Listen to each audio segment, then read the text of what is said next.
Kalau laporan screen time memalukan sudah jadi kebiasaan, ini bukan isu kecil. Sedikit demi sedikit, ia boleh mengganggu muhasabah masa. Kalbu Fit, sekat gangguan, jaga ibadah, muat turun di Play Store. Yang mencuri muhasabah masa bukan satu sesi panjang sahaja, tetapi ribuan buka kunci kecil yang tidak pernah kita niatkan. Kita sering fikir masalah laporan screen time memalukan cuma lemah disiplin.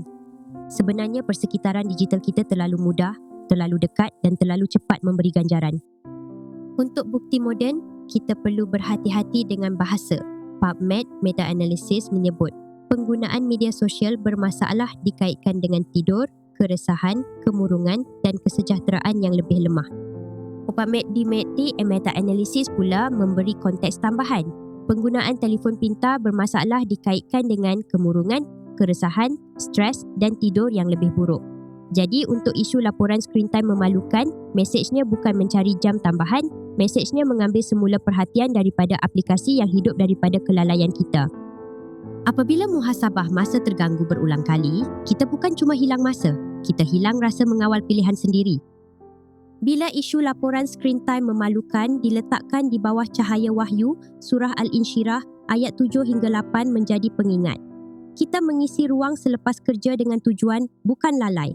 Maka yang dijaga bukan skrin sahaja, tetapi masa, niat dan adab. Untuk berubah, jangan mula dengan niat besar sahaja. Mula dengan satu pagar kecil yang jelas. Semak laporan setiap Jumaat. Matlamatnya bukan sempurna, tetapi membuat pilihan baik menjadi lebih mudah daripada pilihan lama. Langkah rohani tidak perlu panjang untuk bermula.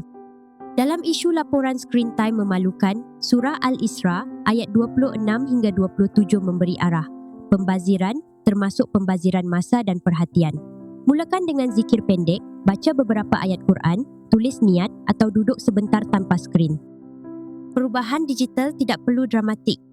Mulakan dengan semak laporan setiap Jumaat, kemudian ulang sampai ia menjadi biasa. Kalbu Fit, sekat gangguan, jaga ibadah. Hadir untuk orang yang kamu sayang, muat turun di Play Store.